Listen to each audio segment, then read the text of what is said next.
I'm Amy Baxter, editor of Retail Leader, and welcome to Trend Talk. Every week on Trend Talk, we chat with an industry expert about ongoing retail trends and news.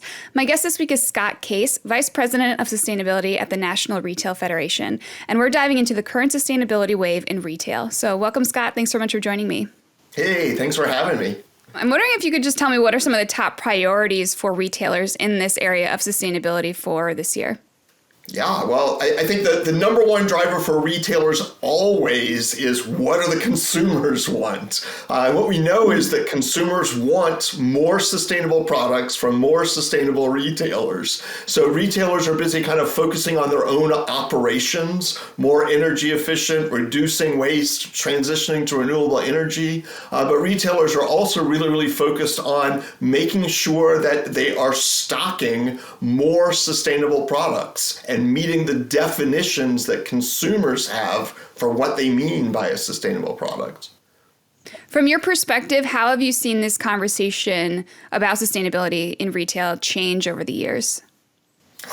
It's a great question. So sustainability kind of in the early days, 15, 20 years ago when retailers first started focusing on sustainability, it was very focused on just the retail place itself, right? It was making the retail stores or the distribution centers more energy efficient, reducing waste.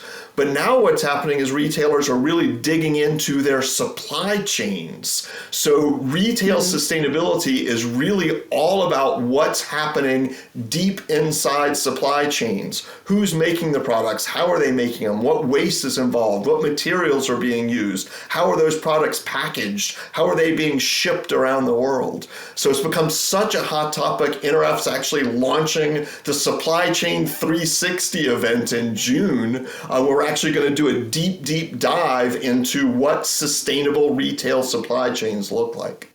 Do you think that comes from like the need to make these changes in supply chain? Because there's been so many, different challenges popping up over the past couple of years with supply chains.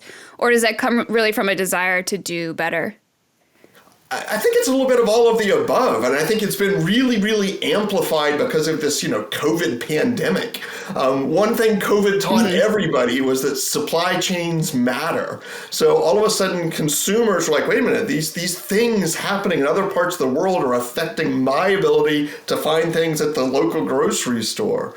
And so consumers also connected that with sustainability issues, climate change impacts, what are the risks to workers around the world? So consumers really now, because we all have phones, we expect deep insights into everything we buy, including who made them, how they were made, what the materials were, and what the sustainability footprint is of those products.